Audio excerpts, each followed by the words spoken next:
En dan gaan we weer verder met Lisbeth, want tijdens de Wraad Suïcidepreventie Weken wordt het landelijk evenement Walk into the Light organiseren. Lisbeth, wilt u uitlezen wat is dat precies, Walk into the Light? Nou, Walk into the Light, dat misschien hij hem al posters voorbij komen zien of het in de krant zien. Dat is om extra aandacht te vragen voor mensen die suïcide pleegt, die haarzelf te kwaad dienen. Ja, ik vrees ze dat zo mooi vind ik, hè? Te kwaad dienen. Ja, precies. Zelfmoord, dat vind ik altijd zo'n rare term. Doe net? Het is een hurde term. Wil dat er zo volle meer achter zit. Ja. En het is een groot probleem. Ja. Het is de oorzaak nummer 1 onder de jeugd. Zo. En het is goed te jaren, maar de GGD en de GGZ wordt er elk jaar in de weken van de suïcidepreventie, en dat er aandacht voor vregen wordt, worden deze wandeltochten organiseren. En dit jaar is het vanuit Friesland in Dokkum. Okay. En daar ben ik wel heel wies mee, want ik denk dat het heel wichtig is dat we dit meer uit de taboesfeer halen, dat het bespreekbaar maken wordt. Ja. En daarom zullen we op 9 september een tocht erin naar het Maas Betiet. Ja. Naar de opgaande zinnen daar. Dus echt vanuit het zuster naar het jacht erin. Ja. En dat wordt een intieme setting, zeggen ze dan. En je kon je ervoor op, Jan. Volgens mij is de opgave al vol. Er kunnen zo'n 100 mensen mee erin. We rennen dan een rondje echt in stilte.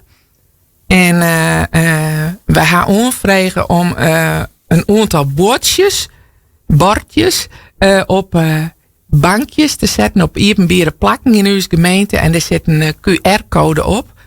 En als die scant, dan komen ze bij 113. Dat is suïcidepreventie. Ja. Een van die bankjes zullen we echt onthullen in Dokkum. En er zit zo'n bankje in het Tolhuispark. Er zit op de Hessenbrug in Kolm is er een QR-code op het bankje plaatst. Op de IJsingalonen in Kolm. En ook in Oort-Verwedra-deal zie ik nog een paar bankjes waar we dat opzetten. En dan kan mensen de QR-code scannen. En dat is tweeledig. Dat is van mensen die mij dit soort van gedachten omrennen. Maar ook mijn nabestaanden. Want soms is het zo moeilijk om er woorden aan te gaan. Hoe begin je een gesprek? En het is zo'n eenzame strijd van mensen die erin mij zoeken het justere gedachten. Maar het is ook een hele eenzame wij die het nabestaanden vaak gaan. Want er heerst best nog een groot taboe op. En dat we dan weten dat er in Nederland elke maand 26 jongeren, dat is elke maand dus 1 squallenklasse vol ben, haarzelf te kwaad doggen. Ja. Dan vind ik dat schrikbarend. En dan denk ik, dan moeten we meisjes al alles aangrijpen om dit uit de taboesfeer te halen. Zodat de meesten niet maar dit soort gedachten om erin hulp krijgen kunnen. Maar ook nabestaanden, dat er voor hun ruimte is. En zodat we hier zitten, denk ik dat we alle keer wel hier kennen. Ja. Die hemzelf of haarzelf te kwaad te dienen had. Ja. En verleden jaar wie het thema rondom suïcide ging, mijn naam de agrariër. Oh ja. Dit jaar lijkt het waar we de focus meer hebben op de jongeren. Maar het trieste is ook wel dat dit soort dingen vaak komen bij oud en jong. Ja. Riek en arm in een stad en op het platteland. Ja. Het gaat dwars door het hele meenschap heen. En het is een groot probleem met, naar mijn betingsten, nog net genoeg op praat wordt. Dus ik wilde heel graag meer aandacht voor haar, zodat we er meer van elkaar wezen kunnen. Ja. Dat is eigenlijk het idee van Walk into the Light. Ja. En haar de aandacht erop, haal je het uit de taboes weer. Let het licht erop schijnen. Hè? Ja. Schaam je die er net voor? Praat. Ja. Ziek je elkaar. Ja. Ja, want je zei van bij jongeren is dit oorzaak nummer 1. Nou, ik ga lezen dat het in volwassenen dit oorzaak nummer 2 is. Dus dat is gigantisch, hè? Ja. Ja. En je zei van, nou, vooral bij de jongeren. Hoe kan dat? Waarom is dat bij jongeren momenteel zo'n groot probleem? Ja, wisten we dat maar. Ja. Wie het maar zou eenvoudig uit te lezen dat we mij elkaar in kaart brengen kunnen. Nou, als je hier onvoldoende, dan ga je meer kans. Zo is het net. Die oorzaken zijn heel divers. En dat soms kan wie vanuit de boetekant denken, nou, Ian had het leven aardig op orde. Alles is positief. Ja. Vanuit de boetekant liep het goed. Maar wat er in meesten hun binnenste speelt, daar heb je vaak geen weet van. Nee. En als je wel eens het vermoeden hebt, dan is vaak zo dat je te beschroomd bent om het gesprek te beginnen. Ja. En dat is nou correct wat er meer gebeuren moet. Ja. Als er al dingen zien om jou heen, een van tegenbij of wat verder voort, begin het gesprek. Ja. Het hoeft net voor het heel diep. Wist net hoe moet ik beginnen? Hoe maak ik het nu aan? Zoek eens op de website van 113. Ja. Dus die een hele protte tips. Ja. Hoe begin ik een gesprek? Hoe kan ik erop gaan? Want let het licht erop schienen. Ja, precies. Dat is zo wichtig. Hè? Dat is zo wichtig. Maar ja, dat doe je vaak net zo gauw. Je denkt van, ja, je gaat net goed. En dat je dan de vraag stellen van, hast er wel eens een uitdacht? Ja. Dat doen we te min. Dat doen we viessen te meer. Ja, want daar leidt stand taboe op. Dat is, ja.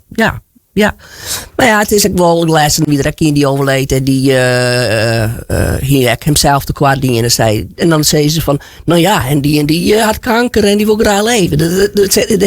Er zit ook een hele lading op, hè? Er zit ook een oordeel op. Dat zit er zeker op. Ja. En dat maakt het des te eenzamer voor de meesten die het met dit soort gedachten omrennen. Maar zeker ook met nijbesteden. Ja. Het is voor u als meesten die het wat verder van Oosten, gelukkig ken ik dat ze zelf. Als net vast te stellen hoe eenzaam die strijd ook is, hoe eenzaam je verdriet ook is, omdat er zo'n taboe op rust. Ja. En dat kan alleen nog maar door brutsen worden, door het gewoner te maken om erover te praten. Ja. Dat helpt. Ja. En kist ik zeggen, wat voor signalen binnen de ras denkst van, oh, nou, dat kist er iets vertellen dat er een signaal binnen? De een of de oor is er natuurlijk heel verschillend in, maar de meesten west tegen biestjes, die naaste familie, als hij een verhoring in gedrag gaat, volle in zichzelf keerder is. Dat is, elke persoon gaat er oors mee om. Sommige mensen, hoe valt het je compleet? Ga je er nooit iets om merken?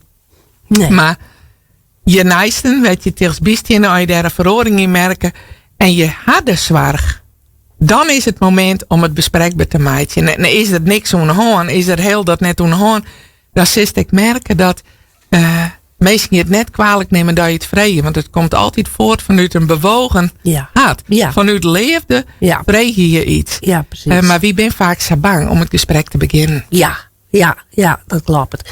Maar laatst weer een prachtige uitsturing op de televisie van Omroep Friesland. En dan wie net mensen die praten erover, die zijn van ja, het is net, die hinden dus net die, maar die zijn ik van nou, ik ran er wel heel wat mee rond. Maar het is net dat ik die wil, maar ik kon het leven staan net meer om. Dus dat, ja, dat vond ik wel heel, ik denk, oh ja, zo heel wijze. Ja, dat is, dat jij je wel vaker. Het is net eens zozeer de wens om deer te wezen, maar de wens om net meer te leven. Ja, precies. Omdat je het leven net onkennen, omdat het leven dreig is. Ja. En we weten al, we halen je dus het zinslagen wel. En het leeft toch altijd een stukje makkelijker als je je dealen. Gedeelde smart is halve smart. Ja. Gedeelde vreugde is dubbele vreugde. Maar gedeelde smart is echt halve smart. Ja. Deel het. Dan is net alles oplost. Dan sneer van de zinnen. Maar dan kan je wel wat licht kunnen letten in je tjustenis. Precies. Oors is het in je strijd. En dat kan echt van meesten het verschil maken. Ja. Dus vandaar walk into the light. Ja. Rin naar het licht. Let licht kunnen in die tjustenis. En wees het lichtje in een oorzinsjustenis. Ja. Dat is heel wichtig. Ja, nou, dat kennen we alle keer. Ja. Du zei dus van de kist net met mij herinneren, want de tacht is vol. Ja, de tacht is vol. Nee. Nou, mooi eigenlijk. Hè? Het is wel scanner van mensen die er mij van willen, maar het is wel goed te jaren dat zoveel mensen er mij van willen. In de organisatie die had er bewust voor kiezen om het wel bij een goede honden te houden, omdat als we het bankje onthullen, dan stieren we daar ook nog even bij stil. Ja. En dan maak ik wel enige, nou, je wilt toch wel een beetje de intimiteit van het moment hebben, omdat het echt zo'n kwetsbaar onderwerp is. Ja, dan maakt het net te massa. Nee, maar het is wel goed. Daarom ben ik heel blij dat ik hier in de studio ook de gelegenheid krijg om erover te praten. Want we moeten erover praten. Ja. We moeten elkaar helpen. Echt dat. Ben we als meest onelkaar verplicht. We kennen elkaar maar lietse dingen. Ken je al een jachtje wijzen in het justenis van een oor. Ja, precies. Hebben we alle keer. En dit is best wel een heel kwetsbaar onderwerp. Als er nog mensen binnen thuis die denken van ik ren ook wel eens met rare gedachten om. Dan kun je altijd bel je mij In een traaien. in je traaien. Dat ken ik anoniem. Ja. En dus dat is ook mooi. Nou, fantastisch dat ze even met u zo praten worden. Heel veel doe is natuurlijk zelf ook mij. Ja, zeker. Ja. Heel veel plezier zoek ze, maar fijn dat je hem dus vol aandacht doen jou en dat het maar heel licht voor mij. Ja, dank u wel. Ja, oké.